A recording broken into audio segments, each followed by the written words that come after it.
Okay, this is the second video on lettering, and for this one, I'm going to work on the first line of the Dolly Parton quote.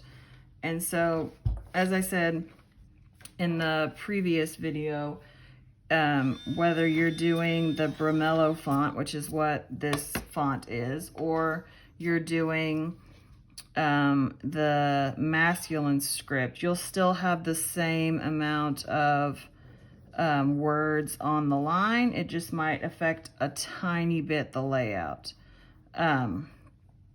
So as you can see, I've sort of gotten some of it kind of fully mapped out. You can tell if you look at this that I still gotta like work on that. And just like in the other video where you started out like this and then you go back in and fill it in to make it thicker the way it's supposed to be, that's kind of what I've been working on.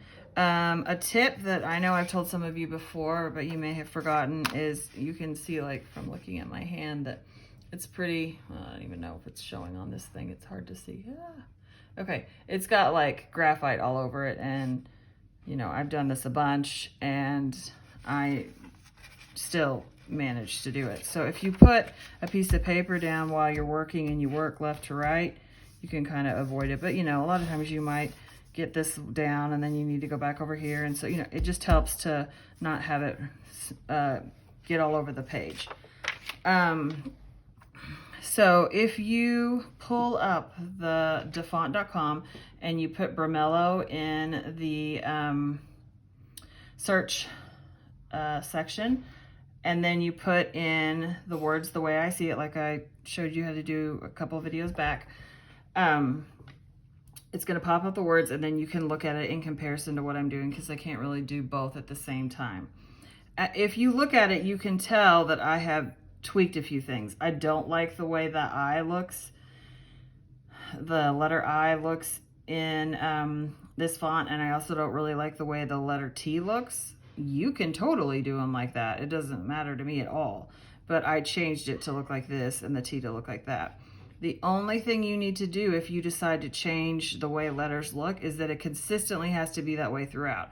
I can't do a T this way to begin with and then completely do it differently later. You have to keep it consistently the same. That's what makes it look like professional writing. So I want you to take note with this font how, unlike the other one that we were working on, the letters are kind of all over the place. Like if you look at the A, at the curved bottom part of the A, it's way up, and then the little, like, I don't know if that's called like a leg or whatever, is much further down.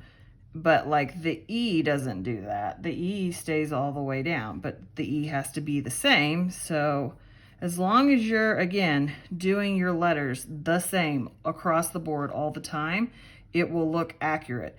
But, you know, if sometimes your Y is really large in the loop at the bottom and sometimes it's small, that's what's going to make it look not professional. So you want to really focus on all those details, take them all in, and that's why you're supposed to be practicing on Thursday. So what I want you working on tomorrow is just this first line and getting it mapped out. Don't try to do the entire thing, because if you're not getting it correct and then I have you turn in another check-in, which I will, you're going to be really frustrated if I make you redo the whole thing. So let's just do a little bit at a time so I can see how you're doing. And if you've got the hang of it, then you can, you know, get the whole thing finished early if you want.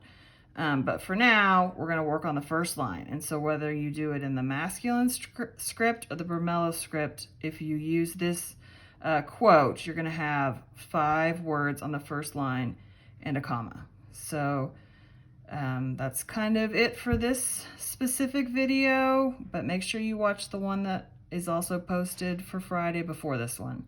And if you have any questions, you can just let me know. You guys are doing a great job. Bye.